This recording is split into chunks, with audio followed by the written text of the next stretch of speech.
Hello and welcome to another update video about Ethereum. Well, what a recovery so far. We shouldn't get too optimistic yet, but we're heading in the right direction, yeah? So it might very well be the low is already in. Now it's a bit too early to confirm that. It's a bit too early to get super happy about it. So far the price has done everything we wanted. We saw that lower low today. The CPI data release was the catalyst for that additional low. Gave my best to keep the channel members on Telegram updated about latest developments. But yeah, we've seen that lower low. Yeah, I had my buy order placed at 1200. No, I think 1205, which was triggered nicely. Of course, communicated that as well. And yeah, now we are recovering strongly.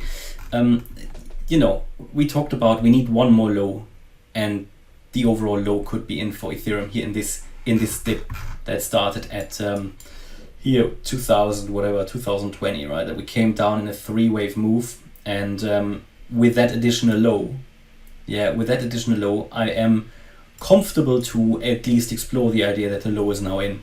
That's all we wanted, one more low, anywhere, reversal anywhere in this area here, in this green area between 1280 and 1130. Now, well, I don't want to read any comments, that you're still waiting for one more low. If you wanted to buy, this was the time, I think. Now, I'm not telling you to buy, but this was the time. But even if you didn't buy, don't panic. Don't panic. There will always be a retest. So we're waiting for that as well. Yeah, and that is actually where I will go in more aggressively if that works out. So there's no reason to panic. No green candles are going to run away from us. Yeah. So that's obviously something I always try to emphasize here. Whatever decision you take, don't base it on emotions, please. I know it's always easier said than done. But let's take a look at what we're doing here. I'm changing the subwaves a little bit. Because I had this triangle pattern on the chart here. Now, I've taken the triangle off now, and I'm going with this count, which was also on the chart, but I think it's the more likely one now, because the only way how we can currently suggest, I think, that there will be still one more low would be if we label it like this, that we say, okay, we had a wave 1, 2, we had a wave 3 here. This is actually a wave 4, but it's going to be a diagonal pattern. Yeah, so that this that's why you can have an overlap with wave 1, and that's also why you can have quite a strong retracement now in the wave 4. I think that is sort of the only way how we can most likely make that work. And then we would have in this diagonal pattern, which is a wave C. So the wave C is the ending diagonal. In an ending diagonal, you can count all the subwaves as a three-wave structure. So here A, let's see. No, 1 second. No, not that way. We would count here A, B, C. No. Then we've got the wave 2 anyway, and then here the wave 3, A, B, C. And now we're moving up in a wave 4.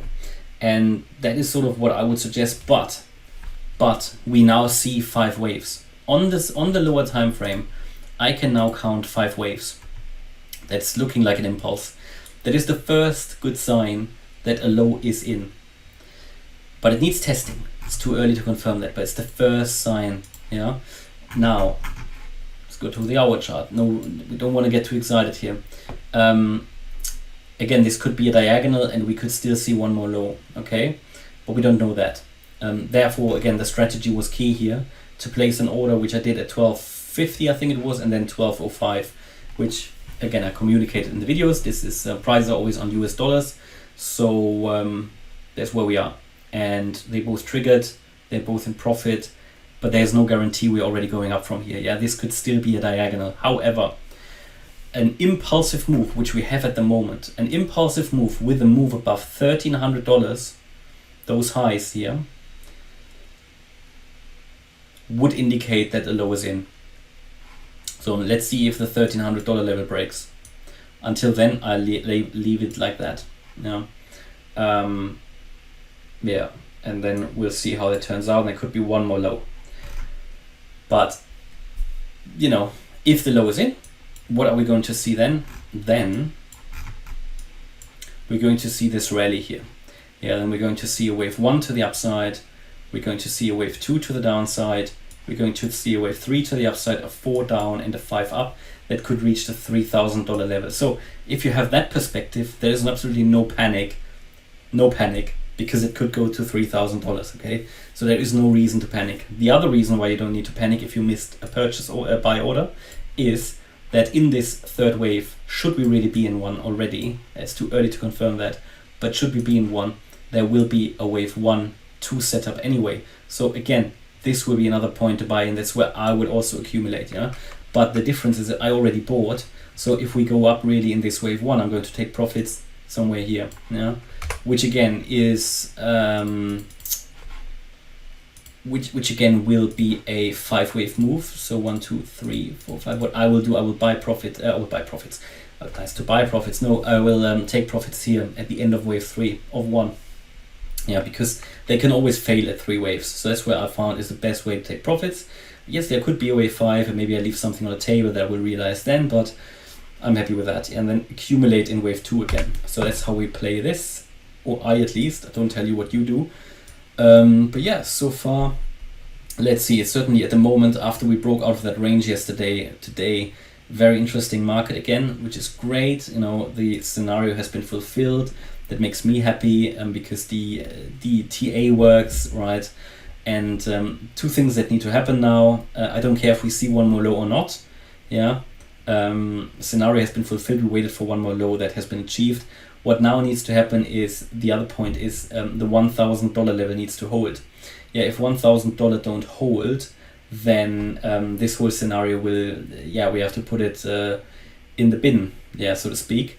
Because below $1,000, it will get very likely that this breakout is not going to work out. Yeah, that is the 88.7% Fib level. It's a very important Fibonacci level. If that gets broken, it usually indicates that it's not going to work out.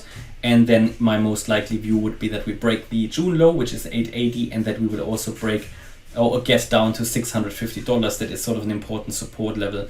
But for now, my expectation is the June low is holding. Yeah, it was in, and that we are in this breakout pattern. And based on this assumption, I am trading this. I am accumulating. Yeah, on this channel, I made you aware when I took profits at $1,700, and I'm now realizing I'm not realizing some of these profits, but I'm using some of these profits, if not all of them, to rebuy at this current nice price range. Okay. And yeah, that's my update about Ethereum. So hopefully you liked the update. If you did, please hit the like button, leave a comment and subscribe. And if you really like the content, please make sure you follow us on Instagram and Twitter. You can find the official links in the description. Please make sure you only use these links. There's a lot of impersonators always around, who we are banning, but you can't ban them all. They're always reappearing, unfortunately. And yeah, maybe also check out the channel membership. You can get access to a weekly live stream on Sunday, plus all sorts of additional content on Discord, Telegram, chat groups, and so on. And on this Sunday's live stream, we're going to talk about the all-time high targets for all sorts of different coins. Then we take a look at that for the next all-time high. Yes, it might be a year away or 2, but still people want to know what they could expect, at least based on the Elliott Wave analysis. Okay, thanks a lot for watching. Bye-bye.